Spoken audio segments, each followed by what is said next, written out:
देवताओं का अपमान करा है तुमने, इसलिए हे सती, हे दक्षायनी, तुम्हें कोयल का जन्म लेना पड़ेगा।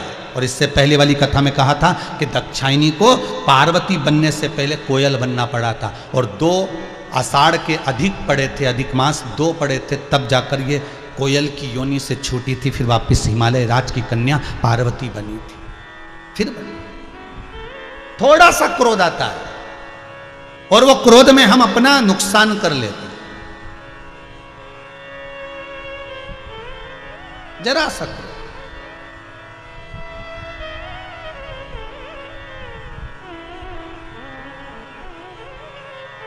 जरा सा गुस्सा आया और हमने अपना अहंकार दिखाया, तुम मुझे जानते नहीं हो, मैं हूं क्या। जिस दिन मेरा समय आएगा ना, उस दिन बताऊंगा कि मैं हूं क्या। अभी तुम मुझे पहचानते नहीं हो। क्रोध, अहंकार, अभिमान, जिस दिन मेरा समय आएगा मैं एक एक को बताऊंगा कि मैं हूं क्या। बस मेरा समय का इंतजार है मुझे। और एक दिन छाती में दर्द हुआ, हॉस्पिटल लेकर गए, डॉक्टर ने कह दिया समय आ गया। तब समझ में आया कि समय आना इसको कहते हैं। बाकी का जो समय गया वो तो जिंदगी जीने के लिए है, आनंद के लिए, अलमस्तता के लिए, भगवान के भजन के लिए, नाम जाप के लिए, नाम कीर्तन के लिए, नाम स्मरण के लिए। इसलिए बार बार कहते हैं कि श्वास में शिव समाया है और इस शिव को हमें पहचानना है। सुदामा जी जाते जाते अपने घर की ओर जब बढ़ रहे हैं तो उनके मन में ये आ रहा है कि मैंने कुछ मांगा नहीं, मैंने कुछ लिया नहीं, मैंने कुछ कहा नहीं। आपसे भी निवेदन है कि आप भगवान के मंदिर में जाओ, कुछ मत मांगो, कुछ मत बोलो, तुम तो जाओ, बस तेरे मंदिर में आना मेरा काम है। बस उससे जाके नयन मिला लो, उससे जाकर दर्शन कर लो।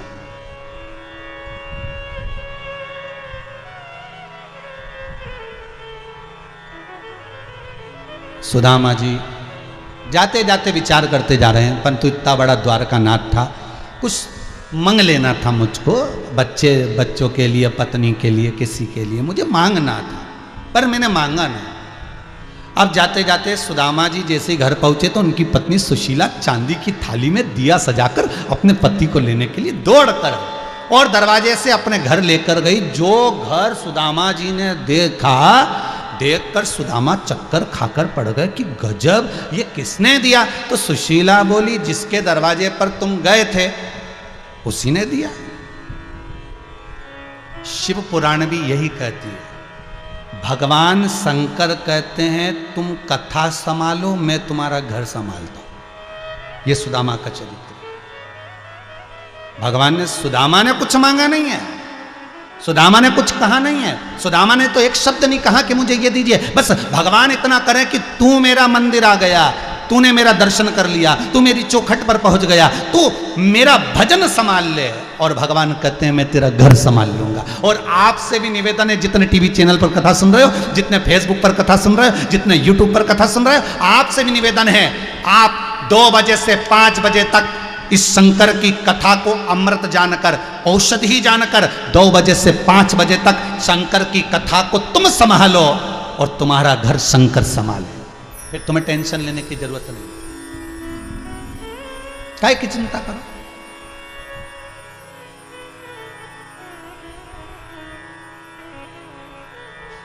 काहे की चिंता। अभी 15 को समाप्त होनी थी कथा, 16 तारीख को किसी बहन का फोन आया था लातूर से, हमारे पड़ोस में उनसे बात चल रही थी, तो उन्होंने कहा हमारे पड़ोस में एक बेचारी, उसके घर के सब चले गए, अब उसकी बस केवल अम्मा बची है और एक बेचारी छोटी लड़की बची है। गुरुदेव बड़ा पूरा कोरोना आया। अब पूरे लातूर वालों को चिंता लगी कि इनका क्या होगा। तो हमने कहा लातूर वालों को चिंता करने की जरूरत नहीं है, चिंता करे वो जिसने जन्म दिया। चिंता वो करे, अपने को टेंशन लेने की क्या जरूरत। फिर निवेदन करेंगे, तुम्हारे जन्म से पहले उदर में, जब वो अंदर तुम्हारा पेट भर सकता है, जन्म लेने के बाद माँ के स्तनों में दूध देकर तेरा पेट भर सकता है, जिस समय पर तेरे दांत नहीं है, तू नौकरी करने नहीं जाता, तू सर्विस करने नहीं जाता, तू चाकरी करने नहीं जाता, कहीं कमाने के लिए नहीं जाता, किसी स्थान पर किसी फैक्ट्री आदि आदि दुकान धंधे पानी में तू लगता नहीं है और माता की गोद में पड़ा रहता है, तो तेरा पेट वो परमात्मा भर देता है। तो चिंता करने की जरूरत क्या है? अगर उसने जन्म दिया है, गर्भ में रखकर भी तेरा पेट भरा, गर्भ के बाहर भी तेरा उदर का पालन करा, तो चिंता करने की जरूरत नहीं है। मरने के बाद भी और जीते जी भी सारी व्यवस्था उसको करना, तुझे नहीं करना। काहे की चिंता? अब उसकी गुड़िया का क्या होगा, उसके बच्चों का क्या होगा, करो। कई लोग ऐसे भी हैं जो खूब सारा जोड़ जोड़ कर चले गए, उसके बाद भी बच्चों को अगर दे के भी चले गए तो शास्त्र कहता है पूत सपूत तो की धन संचय और पूत कपूत तो की धन संचय। बेटा सपूत होगा, खुद जोड़ेगा। संसार में ऐसे कई लोग हैं महाराज जिनके माता पिता ने 1 रुपया नहीं दिया होगा। संसार में ऐसे भी लोग हैं जिनको घर से 1 गिलास, 1 थाली, 1 लोटा लेकर निकल गए होंगे। संसार में ऐसे भी लोग हैं जब घर से निकले होंगे तो 1 जोड़ कपड़ा होगा। संसार में ऐसे भी लोग हैं जब घर से निकले होंगे तो कुछ भी हाथ में नहीं होगा, फिर भी निकल गए छोटे छोटे बच्चों को लेकर, अपना गांव छोड़कर, अपना नगर छोड़कर दूसरे नगर में, दूसरे गांव में, दूसरे प्रदेश में, दूसरी जगह चले गए। और वहां जाने के बाद उसके पास कुछ भी नहीं था, तो भी भगवान का नाम लेकर विश्वास रखकर जब काम चालू करा, हो सकता है कि आने वाले समय में उसकी फैक्ट्रियां भी चल रही हो सकता है आने वाले समय में उसकी दुकानें भी चल रही हो सकता है आने वाले समय में उसका व्यापार अच्छा चल रहा हो। उसकी किस्मत किसने बनाई? पूत सपूत तो की धन संचय। बस वो अपने संस्कारों पर जिया, वो अपने माता पिता के बतलाए मार्ग पर जिया, उसने अच्छा कर्म करा और नेक कर्म कर कर आगे बढ़ता रहा और बढ़ता रहा, बढ़ता रहा, बढ़ता रहा, इतना बढ़ गया कि आज दुनिया के लोग उससे प्रेरणा लेते हैं, परिवार के लोग उससे प्रेरणा लेते हैं। बस निवेदन इतना है कि पूत सपूत तो की धन संचय। अगर बेटा सपूत होगा, आपने अगर अपने बच्चों को अच्छा संस्कार दिया है तो बच्चे कुछ भी कर कर आनंद पा लेंगे। और पूत कपूत तो की धन संचय। अगर बेटा कपूत होगा, कितना भी जोड़ कर चले जाना, सब शेयर मार्केट में, डब्बा में सब गोल कर देंगे और पिताजी के पास आके आंसू बहा बहा कर रोएंगे, पिताजी। अब पिताजी भी क्या करे, उसने 2-4 FD करा के रखी होगी, तोड़ के फिर दे देगा बेचारा, क्योंकि बाप क्या कर सकता है, माँ क्या कर सकती है, ले और ले जा, एक बार और कुछ कर ले, ले जा।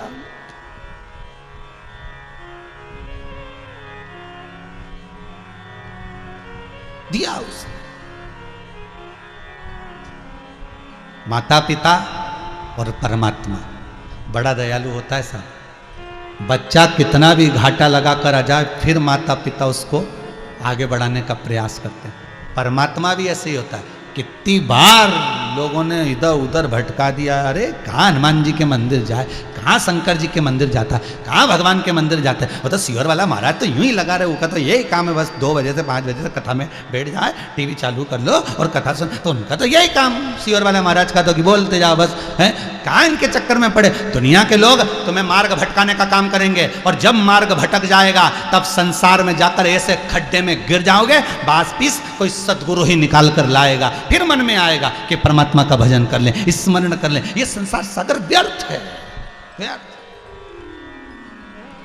पर शास्त्र कहता है जब जागो तब सवेरा।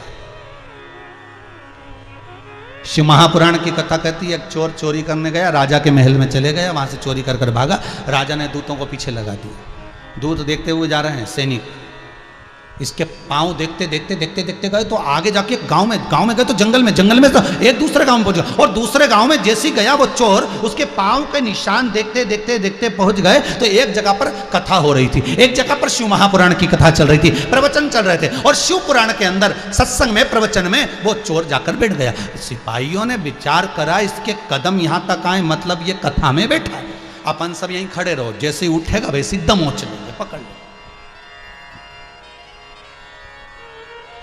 महाराज जी ने प्रवचन में खूब सुंदर सुंदर कथा कही, संसार में जन्मे हो भगवत स्मरण करो, ये मनुष्य की देह है, बहुत छोटी सी बुलबुला है, कब चले जाएगा पता नहीं पड़ पाएगा। अपनी जिंदगी को आनंदमय जियो, सत्यता का भाव रखो। उसने सुन लिया, चोर की बुद्धि बदल गई। सैनिक सब जाने लगे, सैनिक ने इसको पहचान लिया, इसको पकड़ के राजा के पास ले गए। महाराज ये चोर है। सैनिक राजा ने पूछा तुम कैसे पहचाने कि यही चोर है? इसके कदम, इसके चरण के चिन्ह से हम पहचान गए, इसके चिन्ह और चोर के चिन्ह एक जैसे थे। अच्छा। राजा ने उससे पूछा तुमने चोरी करी है?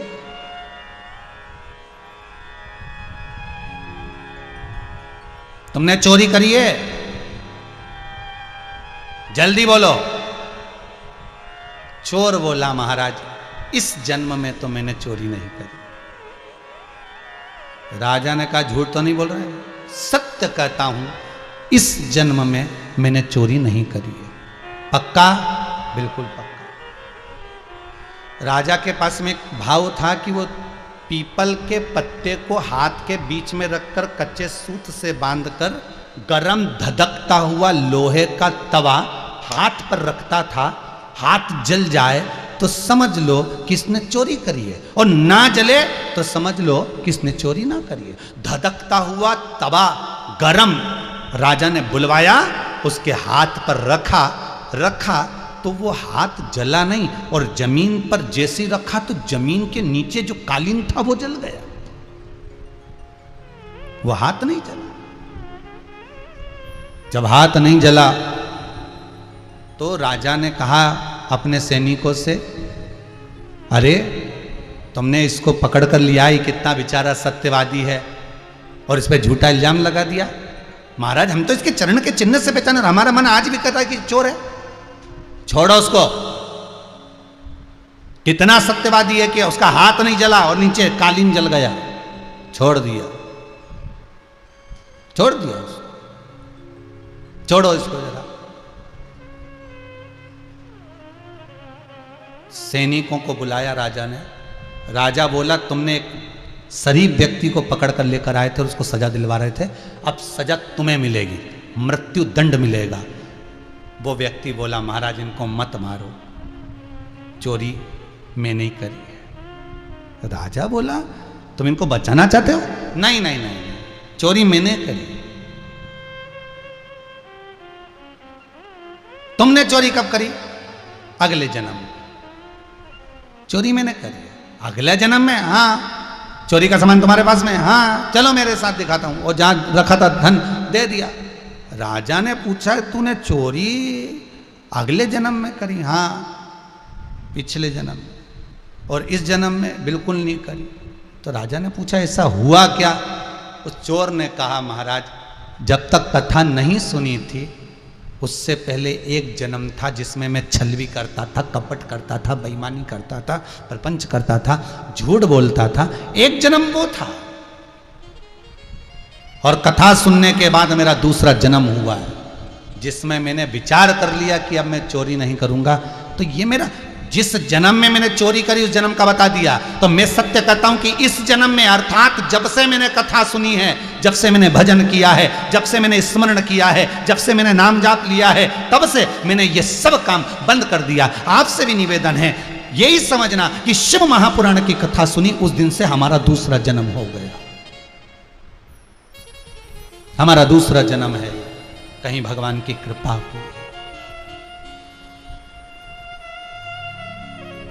कहीं उसकी कृपा। तुम चंदा बनो तो मैं तारे बनूं, तुम चंदा बनो तो मैं तारे बनूं, आकाश में मिलेंगे ओ भोलेनाथ, आकाश में मिलेंगे ओ भोलेनाथ, तेरे संग में रहूंगी ओ भोलेनाथ, तेरे संग में रहूंगी ओ भोलेनाथ, मेरे ओ भोलेनाथ, ओ भोलेनाथ, मेरे ओ भोलेनाथ, ओ भोलेनाथ, मेरे ओ भोलेनाथ, ओ भोलेनाथ, मेरे ओ भोलेनाथ, ओ भोलेनाथ, तेरे संग में रहूंगी ओ भोलेनाथ, तेरे संग में रहूंगी ओ भोलेनाथ। जय हो।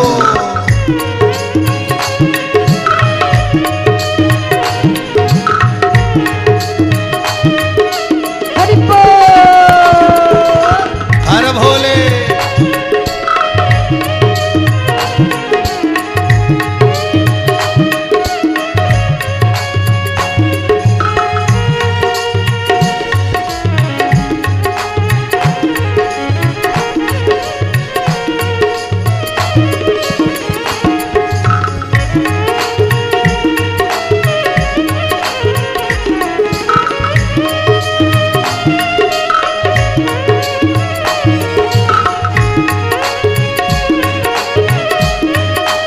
जय हो।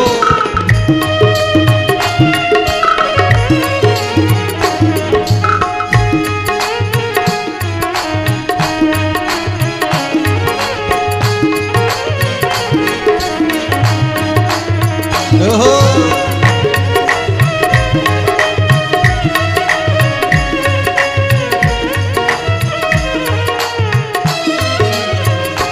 तुम नदिया बनो तो मैं धारा बनूं, तुम नदिया बनो तो मैं धारा बनो। तुम नदिया बनो तो मैं धारा बनूं, तुम नदिया बनो तो मैं धारा बनो।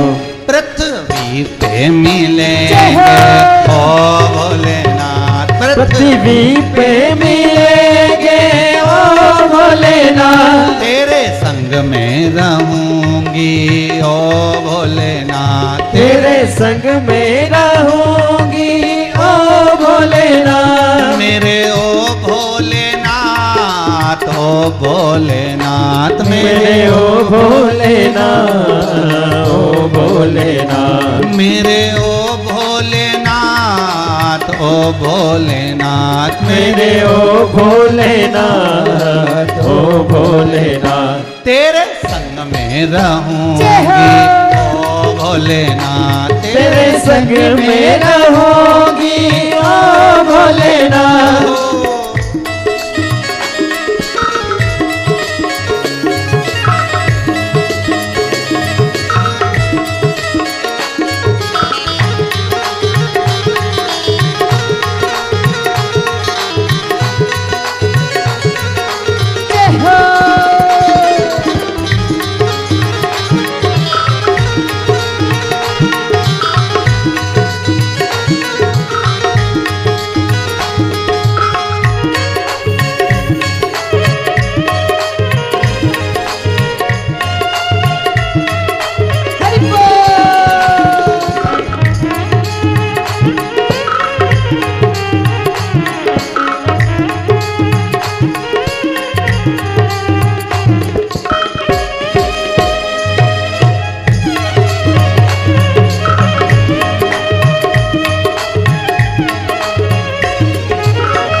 सुगंध बनूं, तुम फूल बनो मैं सुगंध बनो। तुम फूल बनो तो सुगंध बनूं, तुम फूल बनो तो सुगंध बनो।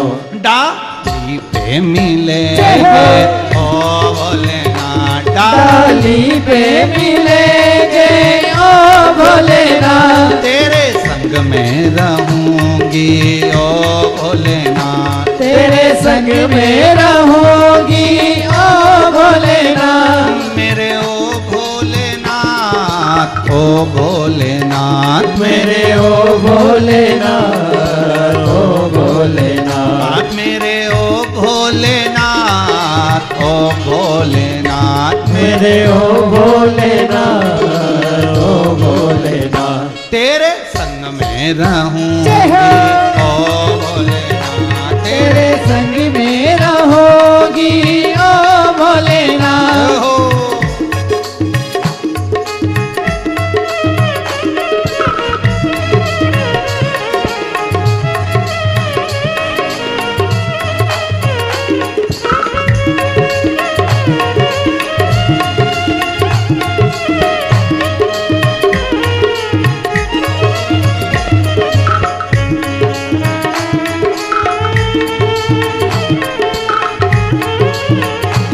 जितने टीवी के सामने बैठे हो दोनों हाथों से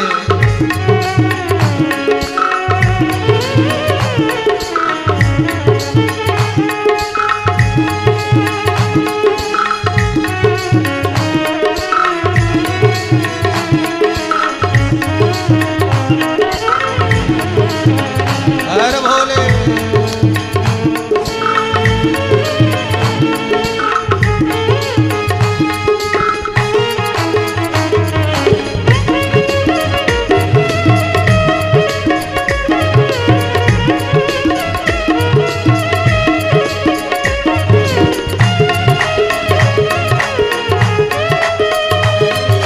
जय हो।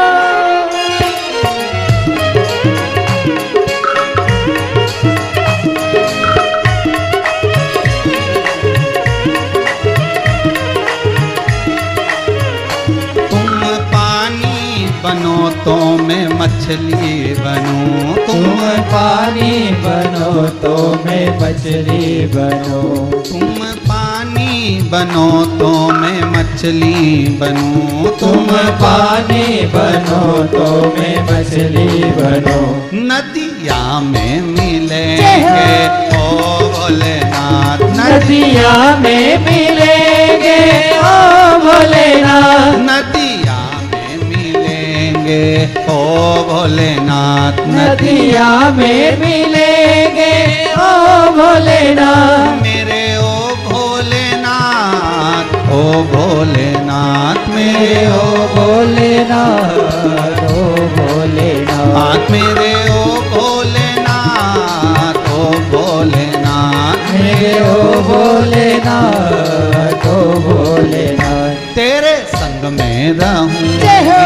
ओ भोलेनाथ, तेरे संग में रहोगी ओ भोलेनाथ। तेरे संग में रहूंगी ओ भोलेनाथ, तेरे संग में रहोगी ओ भोलेनाथ। तेरे संग में रहूंगी ओ भोलेनाथ, तेरे संग में रहोगी ओ भोलेनाथ। तेरे संग में रहूंगी ओ भोलेनाथ। तेरे संग में रहोगी ओ भोलेनाथ। हर हर महा। अरे कंजूसो दोनों हाथ उठाकर बोलो, जितने टीवी के सामने बैठे हो, जितने मोबाइल के सामने बैठे हो, मोबाइल सामने रख दो पर हाथ उठाकर बोलो हर हर महा। ये बात हुई। अरे शिव का नाम ले, हर हर महादेव महादेव महादेव महादेव बोलते ना, बन महादेव देव देव, गाड़ी देव, बंगला देव, जमीन देव, श्वास देव, ऑक्सीजन देव देव, जरा सबको अच्छा से देव आशीर्वाद देते। शिव कृपालु, शिव दयालु, शिव करुणा सागर, शंकर है ही ऐसा।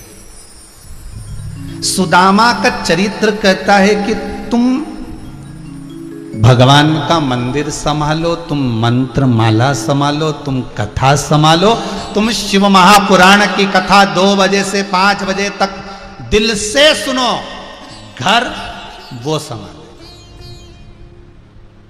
वैसे भी कौन संभालता है?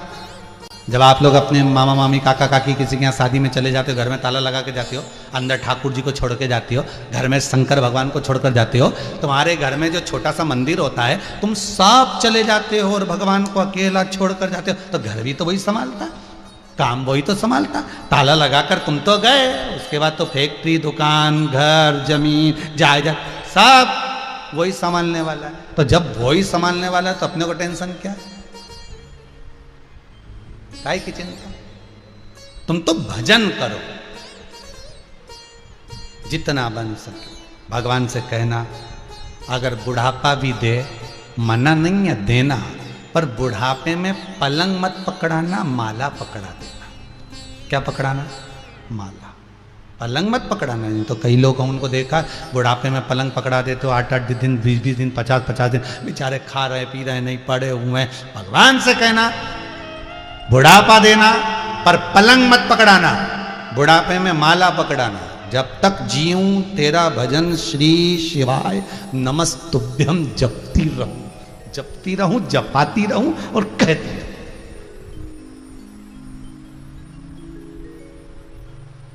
कुछ मत, बस उतना बल दे तेरा भजन कर सकूं, तेरा स्मरण कर सकूं, तेरा मंत्र जाप, तेरा नाम जाप कर सकूं। अरे शिव महापुराण की 12 संहिताएं वर्णन करती है। स्वयं देवराज ब्राह्मण का चरित्र कहता है कि देवराज ब्राह्मण, पहले भी कथा में कहा, ब्राह्मण होकर कर्म से वंचित रह गया था। आपसे निवेदन है, भगवान ने जो शरीर दिया है और जिस अनुसार आपको पैदा किया है उसके अनुकूल आप अपनी जिंदगी जियो, उसके अनुसार जियो। मत बुरे कर्म कर बंदे वरना पछताएगा, भगवान की आंखों से तू बच नहीं पाएगा, तू बच नहीं पाएगा। रहेगा। सोने की माला पहन, अक्ष की माला पहनोगे तो महादेव की नजर होगी। वो दृष्टि लगाकर बैठता है, रुद्राक्ष कौन पहना, तुलसी कौन पहना।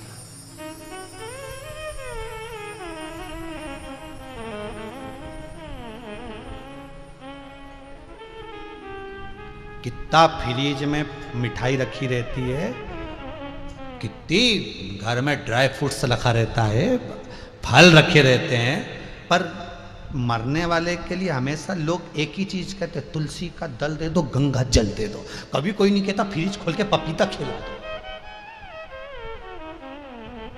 प्राण जा रहा है, अंतिम सांस चल रही है, अंतिम क्षण जा रहा है। किसी ने तुम्हें ऐसी अकल दी कभी जिंदगी में? अरे बोलो तो, अरे जितने लोग टीवी के सामने बैठे, बोलो कभी तुमसे किसी ने कहा ऐसा कि मरने वाले व्यक्ति को, अरे बेचारा मर रहा है, प्राण छूट रहे हैं, अंतिम सांसें चल रही है, बस डॉक्टर ने कह दिया मरने वाला है, और इतने में कोई घर का व्यक्ति आके कहता फ्रिज में से पपीता ला, जल्दी खिला, मर रही है। हर व्यक्ति एक ही बात कहेगा, गंगा जल दे दो, तुलसी का दल दे दो। बने नहीं है तुलसी का दल, गंगा जल, तो रुद्राक्ष का पानी दे दो। वो भी नहीं है तो बेलपत्री का पानी दे दो, पर मरने वाले के ऊपर कृपा कर दो। बस इतनी इतनी सी दया कर, इतनी कृपा। कोई नहीं कहता फ्रिज में ड्राई फ्रूट्स रखा है, बादाम काजू रखा है अलमारी में, वो निकाल के खिलाओ, मर रहा है बेचारा, अंतिम सांसें चल रही है। जिंदगी भर उसने काजू बहुत खाया, बादाम बहुत खाया, जब भी दिवाली पे मिलने जाता था 2-4 काजू बादाम तो खा के जाता था, अब की बार भी इसको काजू बादाम। कोई नहीं कहेगा, कहेगा तो एक ही बात कहेगा कि गंगा जी का जल दीजिए, तुलसी का दल दीजिए। अंतिम समय का एक ही तोड़ है, गंगा का जल, तुलसी का दल। अंतिम बिंदु वही है। माता के गर्भ से जन्म लिया तो दूध पिया, मरते समय मुख में गंगा जल और तुलसी का दल आया, बस, और जीव चला गया।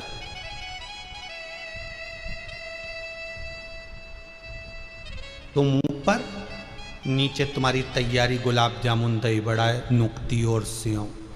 तुम ऊपर से सोचते रहना, अपने तो गंगा जल और तुलसी का दल दे के भेज दिया, और 12वें के दिन बताओ सब चीज खा रहा, और इतना बड़ा कंडा जला के घी शक्कर छोड़ दिया। बस यही जीवन है। अभी भी कुछ नहीं बिगड़ा, जीजियो, अभी भी कुछ नहीं बिगड़ा। मानव का शरीर मिला है, खूब भजन कर लो। भगवान से कहना बुढ़ापा देना, पर पलंग मत पकड़ा देना। बुढ़ापा देना तो माला पकड़ा देना। मेरा बुढ़ापा ऐसा होना चाहिए जिसमें मेरे घट की जिह्वा से, मेरे हाथों से, मेरे स्मरण से शंकर का नाम न छूटे, राम नाम, कृष्ण नाम न छूटे। जिसका मैं स्तमन करूं, जिसका मैं अनुमोदन करूं, जिसका मैं स्मरण करूं, वो ना छूटे।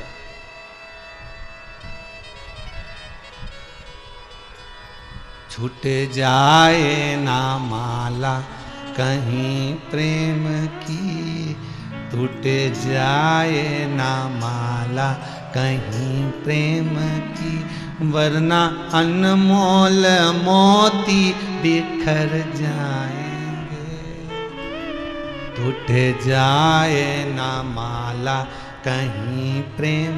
तो प्रभु से कहना, हमें बुढ़ापा भी आए तो पलंग मत पकड़ाना, माला जरूर पकड़ाना, भजन करती रहूं, नाम जाप करती रहूं, स्मरण करती रहूं, अंतिम बिंदु तक श्री शिवाय नमस्तुभ्यम का स्मरण कर कर अंत में तेरे धाम को चले नहीं चाहिए। अंतिम बिंदु, अंतिम अच्छा।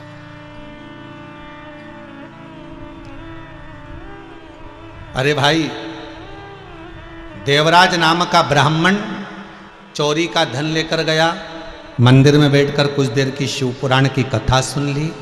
बाद में जब प्राण छूटे, कथा में कहा था कि बेलपत्री की पेड़ की छांव में प्राणों को छोड़ा था, इसलिए भगवान शंकर के धाम चले गया।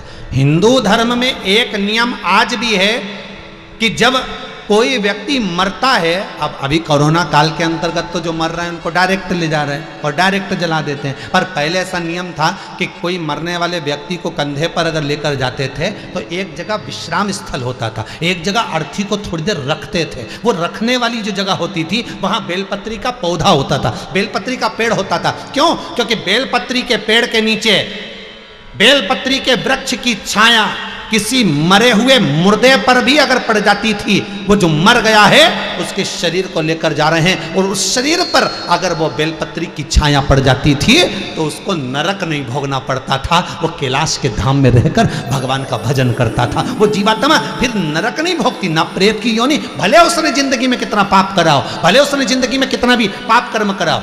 इससे पहले वाली कथा में कहा था,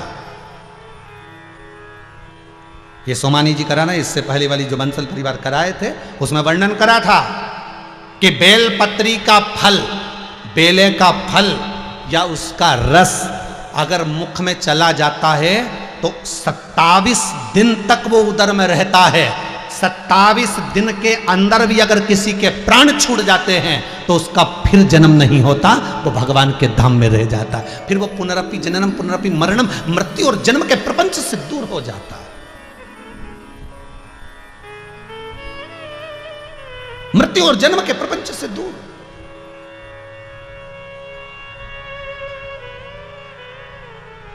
और उस प्रपंच से छोड़, फिर आपसे भी निवेदन है, हमारा बारंबार निवेदन है, कभी मौका मिला करे, कभी आपका दिल करा करे, और जब आपका मन कहीं ना लगे तो बैठ गए बेलपत्री के पेड़ के नीचे, बेलपत्री के वृक्ष के नीचे कुछ देर बैठिए, कुछ देर।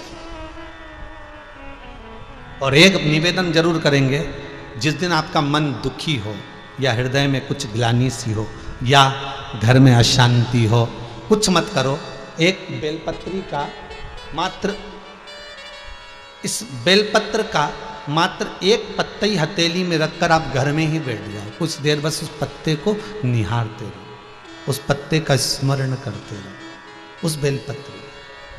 श्री शिवाय नमस्तुभ्यम मंत्र मन से बोलते रहो। दिल अगर दुखी भी होगा ना, कुछ देर में वो दुख समाप्त तो हो जाएगा, शंकर अपने आप करुणा कर देगा। शिव कृपा, इस बेलपत्री में वो तत्व, वो आनंद छुपा है।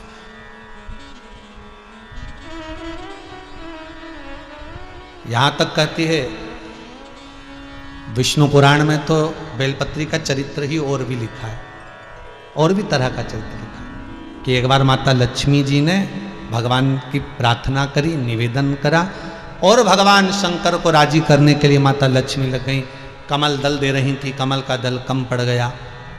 फिर माँ कहाँ से लाए कमल? नेत्र कमल दिए, उस नेत्र कमल से ही भगवान ने जो वृक्ष उत्पन्न करा वही बेलपत्री का वृक्ष। या पुराण कहते हैं इस बेलपत्र को कोई पहचाने ना पहचाने, उसकी तात्विकता, उसका सुख, एक आनंद है। बस इतना याद रखो, जिस दिन आप भगवान की आराधना करने बैठो, उस दिन, जिस दिन आप शंकर जी का अभिषेक करने बैठो, जिस दिन आप भगवान का पूजन करने बैठो, उस दिन बेलपत्री आप ना तोड़े। जो पूजन कर रहा है वो ना तोड़े, वो ना तोड़े, क्योंकि आज आप भगवान की आराधना कर रहे हो और बेलपत्री का पत्ता लेकर तोड़ते हो ना, तो उसका दोष होता है। आप जिस दिन आप